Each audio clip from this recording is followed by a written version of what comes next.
Namo Himalaya. Cut the cords. Cutting the cords. அப்படின்னா என்ன? ஒருத்தரோட கான்டாக்ட் கனெக்ட் அப்படின்னு சொல்லலாம். கார்டுன்னு தான் எனக்கு சொல்ல முடியாது. அந்த அந்த line you are connecting with someone அந்த மாதிரி. நீங்கள் இந்த கார்டை கட் பண்ணலை அப்படின்னா பல பிரச்சனைக்கு உண்டாவீங்க. எடுத்தோன்னே என்ன இவ்வளோ பெரிய ஒரு பாம்பு போடுறேன்னு நினச்சிக்காதீங்க. It is true. நீங்கள் அந்த கார்டை கட் பண்ணவே இல்லை அப்படின்னா அதுக்கு நான் உங்களுக்கு ப்ரூஃபோடு சொல்லுவேன். ஒரு சில பேர் பார்த்தீங்கன்னா நான் ரொம்ப எனக்கு நிறைய பேர் இது பண்ணாலும் எனக்கு கெட்டதே பண்ணியிருந்தாலும் ஆனாலும் பார்த்தீங்கன்னா எனக்கு நான் ரொம்ப நல்லவா ஆனால் எனக்கு ஒன்றுமே நல்லது நடக்கல லைஃப்பில் அப்படின்ற ஒரு சில பேர் சொல்லி பார்த்துருக்கீங்களா? அதில் நீங்களும் ஒரு ஆளாக இருந்தீங்கன்னா உங்களுக்கு தான் அந்த வீடியோ. நீங்கள் அந்த கார்டை கட் பண்ணவே இல்லை. உங்களுக்கு யாராவது ஏதாவது செஞ்சுருந்தாலும் சரி, இல்லை நல்லதே பண்ணியிருந்தாலும் சரி, அந்த கார்டை கட் பண்ணுங்க. இந்த கார்டை நீங்கள் கட் பண்ணலன்னா இது ஒரு தொடர் கதையாக போய்விடும். உங்களுக்கு புரியாது இப்போதைக்கு. அதனால தான் we ask you to practice the detachment, detach from everything அப்படின்னு சொல்கிறது. பற்று இல்லாத தன்மைக்கு உங்களை ப்ராக்டிஸ் பண்ண சொல்கிறதுக்கு என்னது இது? You are cutting the card. ஆனால் பல பேர் என்ன நினைக்கிறீங்கன்னா அட்டாச்மெண்ட்னா நம்மளுக்கு பிடிச்சிருக்கிறத தான் விடணும். So that is called detachment practice அப்படின்னு நினச்சிட்டு இருக்கீங்க. அது பேர் டிட்டாச்மெண்ட் ப்ராக்டிஸ் இல்லை. அதுதான் ஒரு விஷயத்த ஹாப்பி டைம்ஸில் ப்ராக்டிஸ் பண்ணணும். சரணாகதி அந்த மாதிரிலாம் அதை பண்ணுறது இல்லை. டிட்டாச்மெண்ட்டை போய் நல்ல விஷயத்தில் போய் நான் டிட்டாச் பண்ணுறேன் அப்படின்றதுலேயே நின்றுட்டு இருக்கீங்க. இல்லை ஏதோ ஒன்று உண்டாவாக நீங்கள் பண்ணிகிட்டே இருக்கிற மாதிரியே இல்லை. இது ஏன் அப்படின்னா உங்களால் அந்த கார்டில் இருந்து கட் பண்ணிக்க முடியல. You feel good. நீங்கள் சொல்கிறீங்களா இப்போ உங்களுக்கு யாராவது ஒன்று கெட்டது பண்ணிட்டாங்க அப்படின்னா அது உங்களுக்கு நல்லா இருக்குது. You feel that. அதை நினச்சி நான் சோகமாவேன். அது உங்களுக்கு நல்லா இருக்குது. அது ஏன் நல்லா இருக்குன்னா அந்த கார்டை நீங்கள் கட் பண்ணலன்றதுக்கு தான் அர்த்தம். அதுதான் ப்ரூஃப். இப்போ அந்த மெமரியே இல்லை, அந்த டேட்டா கிடையாது அப்படின்னா உங்களுக்கு அது வலிக்குமா? அது இனிக்குமா? ஒன்றுமே பண்ணாது. அந்த கார்டை கட் பண்ணணும். அது பாஸ்ட் ரிலேஷன்ஷிப்பாக இருக்கட்டும், யாராக இருந்தாலும் கார்டை அங்கங்கே கட் பண்ணிடுறது தான் நல்லது. நீங்கள் உங்கள் பாதையில் போகிறதுக்கு என்ன நம்ம எதுக்கு இங்கே வந்துருக்குறோம்? என்னத்துக்கு நம்ம இங்கே பிறந்திருக்கோம்? ஒரே ஸ்டேட்மெண்ட்டில் சொல்லிடலாம், அன்கண்டிஷ்னல் லவ். இந்த இந்த அன்பை ஒன்றுமே நம்ம பழகலை அப்படின்னா வேஸ்ட்டு. நம்ம பிறவே எடுத்த நோக்கமே அது ஒன்று தான். நீங்கள் எக்ஸ்பீரியன்ஸ் பண்ணுங்கள், அனுபவிங்க, எல்லாமே ஓகே. இந்த ஃபிசிக்கல் எக்ஸ்பீரியன்ஸ் எல்லாமே அது சும்மா அது மாபெரும் ரீசன். பின்னாடி போய் பார்த்தீங்கன்னா ஒரு பொருள் உங்களுக்கு கொடுத்துருக்குன்னா அந்த பொருள் இன்னொருத்தனுக்கு நீ கொடுத்து அந்த அன்பில் நீ கொடுக்குறியான்னு பார்க்கணும். பாசத்தில் கொடுக்கக்கூடாது. பாசம்ன்றது பிடிப்பு. அன்புன்றது யார் மேலே வேணாலும் வரும். பாசம்னா ஃபேமிலி மெம்பர்ஸ்குள்ளே மட்டும்தான் வரும். தட் இஸ் பாசம். அது ஒரு பிடிப்பு. அங்கே தான் கார்டு பிறக்குது. ஸோ அந்த கார்டை நீங்கள் கட் பண்ணணும். இந்த மாதிரி ஏன் நம்ம அங்கங்கே கார்டை கட் பண்ணுறோம் அப்படின்னா நீங்கள் எல்லாத்தையுமே ஒரு பேக்கேஜாக நீங்கள் எடுத்துக்கிறீங்க. உங்கள் பாடிக்குள்ளே போய் செக்ரேட் ஆகிட்டே இருக்கும். ஒரு கட்டத்துக்கு மேலே, ஒரு ஏஜுக்கு மேலே என்ன ஆகும்னா இவ்வளோ பேங்க்ல இவ்வளோ டேட்டா இருக்கா, இவ்வளோ கார்டா, ஐயோப்பா 20 வருஷத்துக்கு முன்னாடி ஒருத்தன் பேசு, இது எல்லாம் உங்கள் மனசு அப்படியே அதை அசை போட்டுகிட்டே இருக்கும். அப்படியே இதை பண்ணு, இது ஒன்றும் உருப்படாது, அது பரவாயில்ல, இது இப்படி நடந்திருக்கலாம், இதெல்லாம் அசை போட ஆரம்பிச்சிருச்சுன்னா கன்ஃபார்மாக நீங்கள் அடுத்த பிறவி கன்ஃபார்ம். சூப்பர். கார்டை கட் பண்ணுறதுல ரொம்ப காஷியஸாக இருப்பாங்க. நீங்கள் நல்ல நிலையில் இருக்கிறவங்கள பார்த்தீங்கன்னா ரொம்ப காஷியஸாக கேமை விளையாடுவாங்க. பிகாஸ் தே நோ நீங்கள் எங்கேயாவது ஒரு கார்டை மிச்சம் வச்சுருக்கீங்க அப்படின்னா போச்சு, அவ்வளோதான். ஒன்று இங்கே இருப்பீங்க, இல்லைன்னா இங்கே இருக்கணுன்ற அந்த மென்டாலிட்டி வந்துடும். சில ஞான குருகள்லாம் பார்த்தீங்கன்னா ஒரு இதில் பிடிப்பு வச்சுருப்பாங்க. அந்த கார்டு ஒரு லட்டில் வச்சுருப்பாங்க. அந்த கார்டெலாம் எதுக்கு வச்சுக்கிறாங்கன்னா அவங்க இல்லைன்னா அவங்க போயிடுவாங்க, அதனால அவங்க வச்சுக்கிறாங்க. ஆனால் நம்ம பார்த்தீங்கன்னா போகிறது வர்றது எல்லா கார்டையும் வச்சுக்கிறோம். ஒரு காரை பார்த்தா கார்டு, ஒரு வீடை பார்த்தா கார்டு, ஒரு குழந்தைங்கள பார்த்தா ஒரு கார்டு, எல்லா இடத்துலையுமே நம்மளுக்கு துரோகம் செஞ்சவங்க கார்டு, எல்லாமே. இந்த நெகட்டிவ் ஷேடில் உள்ள இருக்கவங்களோட கார்டை நீங்கள் கட் பண்ணலன்னா அவங்களோட கர்மாவையும் சேர்த்து நீங்கள் சுமக்க போறீங்கன்றது உண்மை. எப்படிங்க அது எப்படிங்க? எனக்கே நல்லது பண்ணல, நானே அவங்கள நினச்சி ஃபீல் பண்ணிட்டு இருக்கேன். இதில் எப்படி வந்து எனக்கு இன்னும் வந்து கெட்டது தான் நடக்கும் அப்படின்னா, I will tell you the proof. Come on. நீங்கள் ஒரு எனர்ஜெட்டிக் ஃபீல்ட் நல்ல தெளிவாக புரிஞ்சுக்கணும். இந்த பாடி கிடையாது. சின்ஸ் இந்த பாடி மட்டும்தான் உங்களுக்கு தெரியுதா, நீங்கள் இவ்வளோதானா? ஆறாலாக கேள்விப்பட்டிருக்கீங்கல்ல? சரி, அதான் எனர்ஜெட்டிக் ஃபீல்டு. அந்த எனர்ஜெட்டிக் ஃபீல்டு இப்போ இது நீங்கள். அது இப்போ இன்னொரு எனர்ஜெட்டிக் ஃபீல்டு வந்து அவங்க. ஓகேவா? இப்போ நீங்கள் இப்படி இருக்கீங்க, அவங்க இப்படி இருக்காங்க. நீங்கள் என்ன பண்ணுறீங்கன்னா, அவங்களே நினைக்க அந்த எனர்ஜெட்டிக் ஃபீல்டோட போய் கொலாபரேஷன் பண்ணுறீங்க. With knowing R without knowing, what ever it is. இப்போ கொலாபரேஷனில் இருக்குது. இப்போ அவங்களோட எனர்ஜெட்டிக் ஃபீல்டு இப்படி ஒரு ஒரு க்ரம்பிளிங், அதாவது எதுக்கோ ஒன்று துடிக்குது, இல்லை அவங்க ஏதோ கஷ்டப்படுறாங்க அப்படின்னா நீங்களும் சேர்ந்து ஏதோ கொஞ்சமாச்சும் இப்படியே க்ரம்பிளிங் மூமெண்ட்டில் போயிடுவீங்க. அதனால தான் வேணான்னு சொல்கிறோம். Let it go. கார்டை கட் பண்ணால் முதல்ல லெட் இட் கோ. அது போக விடுங்க. நீங்கள் அதை போகவே விட மாட்டேங்கிறீங்க. நீங்கள் அதை போக விட மாட்டீங்கன்னா நீங்கள் போக விடணும்னு ஒரு பஞ்சாயத்துக்குள்ளே போவீங்க. யோசிச்சு பாருங்கள். போகணும், அதை விடணும் அப்படின்றதுக்கு அதுக்கு ஒரு லெசன் கற்றுக் கொடுத்துக்கிட்டே இருக்கும். ரோல் அவுட் கற்றுக் கொடுத்துக்கிட்டே இருக்கும். ரெண்டாவது, அவங்க என்ன ஒரு லெசனே எதையும் ஒன்று கற்றுக் கொடுத்துட்டு இருப்பாங்க. அந்த சோ கால்டு அந்த இப்போ உங்களுக்கு துரோகமே செஞ்சுட்டாங்கன்னு வச்சுக்கோங்களேன். உங்களுக்கு எது துரோகம் செஞ்சாங்க அப்படின்றத நீங்கள் போய் அலசி ஆராய்ச்சி பார்க்கணும். அதை நம்ம பார்க்குறதே கிடையாது. ஸோ அந்த லெசனையும் அப்போ நம்ம கற்றுக்கலாம் அப்படின்றது ரெக்கார்டட். இது இல்லாமல் புதுசாக நீங்கள் ஒன்று வந்து பண்ணுவீங்க. நீங்கள் ஒரு வார்த்தையை விடுறது, நீங்கள் சாபம் விடுறது, இந்த மாதிரி. அப்போ இந்த குருமாவையும் சேர்த்துக்குவீங்க. எவ்வளோ அழகு பாருங்க. இந்த 3 குருமாவே பத்தாதான் நம்மளுக்கு. இதை எக்ஸிக்யூட் பண்ணுறதுக்கு உங்களோட ரியாலிட்டியில் வந்து ஃபுல்லாக ஷேட்டர்ட் ஆயிரும். ஏன்னா நல்லா தானே போயிட்டு இருந்துச்சு, எல்லாமே ஏன் இப்படி அப்சைட் டவுனாக போகுது அப்படின்னா இதுவும் ரீசன்.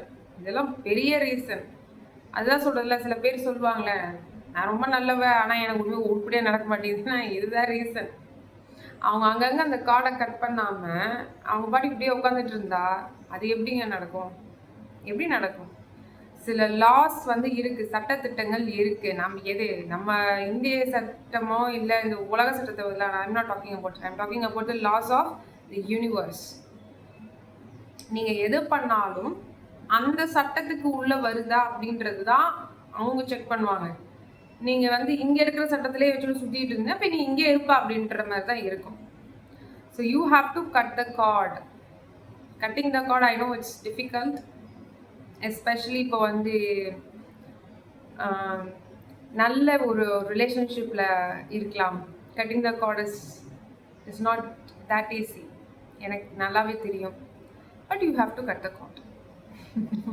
வேறு வழியே கிடையாது. ஆனால் cutting the card doesn't mean நீங்கள் ரெஸ்பான்சிபிலிட்டியில் இருந்தோ இல்லை கமிட்மெண்ட்டில் இருந்தோ தப்பிச்சு ஓடுறது கிடையாது. தெளிவாக புரிஞ்சுக்கணும். நீங்கள் அதுக்குள்ளே தான் இருக்கீங்க, அந்த ஃபேமிலிக்குள்ளே தான் இருப்பீங்க. ஆனால் இல்லை இருக்குது, ஆனால் இல்லை. அந்த கதையெல்லாம் வந்து இங்கே வந்து சூப்பராக வந்து நீங்கள் அட்டாச் பண்ணி ஃபார்முலாவை நீங்கள் படிச்சுக்கலாம். ஃபேமிலிக்குள்ளே தான் இருப்பீங்க, ஃப்ரெண்ட்ஸ்குள்ளே தான் இருப்பீங்க, டீமுக்குள்ளே தான் இருப்பீங்க, ஊர் சுற்றுற மாதிரி தான் தெரியும். பட் எந்த கார்டும் கிட்ட வந்தால் அதை கட் பண்ண தெரியணும். அதுக்கு தான் அந்த மீ டைம். டெய்லிக்கும் நீங்கள் வந்து அனாலிசிஸில் இறங்கணும். ஐயோ என்ன ஏன் பண்ணுறீங்க அப்படின்றது உங்களுக்குள்ளே நீங்கள் கேட்டுக்கணும். நான் உங்களை கேட்கல என்ன பண்ணுறீங்கன்னு. You have to ask your self. குழந்தைங்கலாம் அப்படியே இது பண்ணிக்கிட்டு அந்த மாதிரி கார்டை நீங்கள் வச்சுக்கிட்டு இருந்தீங்கன்னா ஒன்றும் சொல்கிறதுக்கு இல்லை. அது ஒரு பெரிய பஞ்சாயத்தில் போய் முடிஞ்சிடும். எக்ஸ்பெக்டேஷன்ஸ் வரும். அப்புறம் இதெல்லாம் உங்களுக்கு தேவையா? நம்ம உள்ளே இருக்கிற எக்ஸ்பெக்டேஷன்ஸே தூக்கி போட முடியாமல் பண்ணிகிட்ருக்கோம். நாளுக்கு நாள் நம்ம இப்போ எவ்வளோ டேட்டாவை சேகரித்து எவ்வளோ குருமாவை வந்து நம்ம வந்து ஊற்றிக்க முடியுமோ எல்லா வேலையும் பண்ணுறது. ஆனால் கடைசியில் என்ன சொல்லுவோம்? இறைவா நீ இப்படிலாம் பண்ணலாமா? நீங்கள் தான் பண்ணிக்கிறீங்க எல்லாமே. அது என்னைக்கு தெரியும் அப்படின்னா, இது எப்படி எனக்கு தெரியும் அப்படின்னா, அந்த ட்ராவலில் தான் நானும் இருக்கேன். இந்த பகுதியை நான் ட்ராவல் பண்ணியிருக்கேன். வாய் இந்த கேள்வியெல்லாம் நானும் கேட்டிருக்கேன், எப்படி அப்படின்னு. அப்புறம் தான் புரிய ஆரம்பிச்சது. ஸோ அதை தான் நான் உங்களுக்கு ஷேர் பண்ணுறேன். தயவு செஞ்சு கார்டை கட் பண்ணுங்கள். Massive difference in your life. கண்டிப்பாக உங்களுக்கு அந்த சேஞ்ச் வரும். எழுதி வேணால் தரேன். நான் பெட்டே கட்டுறேன், தைரியமாக பெட் கட்டுறேன். If you cut the card, especially இந்த துரோகம் பண்ணவங்க, இந்த ஏதாவது இந்த ஏமாத்துனவங்க, இல்லை அவன் கேவலப்படுத்திட்டான், இவன் கேவலப்படுத்திட்டான், இந்த கார்டெல்லாம் நீங்கள் கட் பண்ணுங்க. You shut down your mind, shut down your memory, your life will become a beautiful garden. யோசிச்சு பாருங்க, எவ்வளோ அழகான ஒரு கார்டன். ஆனால் நீங்கள் என்ன பண்ணுறீங்கன்னா ஃபுல்லாக வந்து இந்த முள்ளாக போட்டு வச்சுக்கிறீங்க. யாரோ முள் போடவே இல்லை. முள் போட்டாங்கன்னா நீங்கள் தூக்கி வெளியில் போட்டிருக்கலாம், செவத்துக்கு வெளியில் போட்டிருக்கலாம். ஆனால் நீங்கள் அது தயாராக இல்லை. அப்போ யார் மேலே தப்பு? உங்கள் மேலே தான் தப்பு. எப்பயுமே வெளியில் இப்படி இப்படி இப்படி இப்படி இப்படின்னு காட்டாதீங்க. திருப்பி திருப்பி அதை தான் நான் சொல்கிறேன். கார்டை கட் பண்ணுறது அவங்களுக்கு எதுக்கோ உங்களுக்கு செஞ்சு அப்படி பண்ணியிருக்காங்க. In order you should learn something from them. இன்டான் அவங்களும் உங்ககிட்ட இருந்து கற்றுக்கணும். அது அவங்களோட பஞ்சாயத்து. இப்போ எனக்கு இதை பண்ணிட்டாங்க, அப்போ அவங்களாம் ஒன்றும் படிக்கவே இல்லை. இந்த மாதிரி கேள்வி கேட்கறத விட்டுட்டு நம்ம எப்படி ஒழுங்காக வாழலான்றதை தயவு செஞ்சு கொஞ்சம் யோசிங்க. டைம் ரொம்ப கம்மியாக போயிட்டு இருக்கு. ஈஸியாக 2030ன்னு ஒன்று வந்துடும். அவ்வளோலாம் எதுக்கு போய்கிட்டு? 2027ன்றதும் சீக்கிரமாக வந்து விடும். Wake up call for every one. யாரெல்லாம் அந்த வீடியோவை பார்த்துட்டே வர்றீங்களோ, திஸ் இஸ் எப்படி இது இட்ஸ் அ ஹியூஜ் கால். நான் கால் பண்ணுறது இல்லை, it's a call from the universe. Please wake up. தயவு செஞ்சு முழிச்சு பாருங்க என்னதான் நடக்கும் உங்க லைஃப்ல. இதுல எப்படி இந்த கார்டை கட் பண்றது எல்லாமே பார்த்தீங்கன்னா blueprint of your life. இந்த லைஃப்பை வந்து நம்ம எப்படி அழகா வாழலாம் அப்படின்னு உண்டான ஒரு ப்ளூ பிரிண்ட். இதெல்லாம் வந்து நமக்கு சொல்றதே கிடையாது. நம்மளுக்கு என்ன சொல்லி தருவாங்கன்னா, நீ எல்லாமே ஞாபகம் வச்சுக்கணும் அப்படின்னு. எதை எல்லாமே ஞாபகம் வச்சுக்கணும்? இறைவனை விட்டாச்சு. இந்த ஃபேன்சியாக போய் கோவிலில் கும்புறது இந்த கதையெல்லாம் நான் சொல்லலை. நான் சொல்றது எங்கே இருந்தாலும் இறைவன் இருக்கிறார். நம்ம எங்கே தப்பு பண்ணாலும் மாட்டிக்கிறோம் இல்லையா? அப்போ இறைவன் எல்லா இடத்துலையும் தான் இருக்காரு. ஸோ இதெல்லாம் நம்மளுக்கு யாரும் கற்றுக் கொடுக்குறது இல்லை. நம்மளாவது கற்றுக்குவோம். இனியாவது நம்ம கற்றுக்கிட்டதையாவது 4 பேருக்கு சொல்லுங்கள். உங்கள் ஃபேமிலிக்குள்ளேயே சொல்ல ஆரம்பிங்க. ஆனால் அதுக்கு முதல்ல நீங்கள் கொடியை தூக்கணும் அப்படின்னா நீங்கள் முதல்ல உங்களோட கொடியை கரெக்டாக ஊண்டி இருக்கணும். ஸோ அதுக்கு கார்டை வந்து கட் பண்ணுங்கள். ஸ்பீடாக கார்டை கட் பண்ணுங்கள். மீ டைம் ஸ்பெண்ட் பண்ணுங்கள். Analyse your self. நம்ம எங்கெல்லாம் போய் மாட்டிக்கிறோம். கோவப்படக்கூடாது. கார்டை கட் பண்ணுறதுனா கோவப்படக்கூடாது. நல்லா தெளிவாக புரிஞ்சுக்கணும். கோவமே வரக்கூடாது.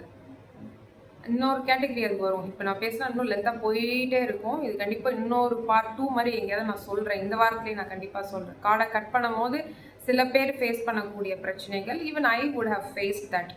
கார்டை கட் பண்ணுங்கன்ற பேரில் ஏதாவது ஒரு காமெடி ஏதாவது நடந்திருக்கு. கண்டிப்பாக அதையும் நான் ஷேர் பண்ணுறேன்.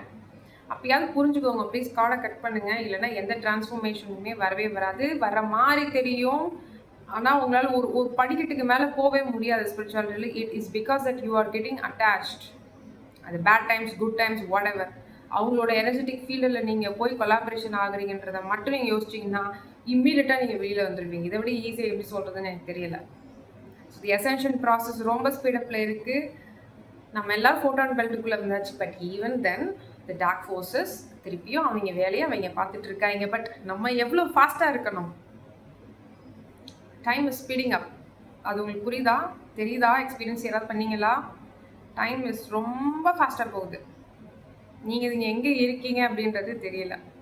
ஸோ நம்ம அந்த 5 பாயிண்ட்ஸ் இருக்குது. கண்டிப்பாக எல்லா வீடியோலும் நான் வந்து சொல்லிகிட்டே தான் வருவேன். உங்களுக்கு பிளேடு போடுற மாதிரி இருந்தாலும் ஐ வில் ஸ்பீக் டச்.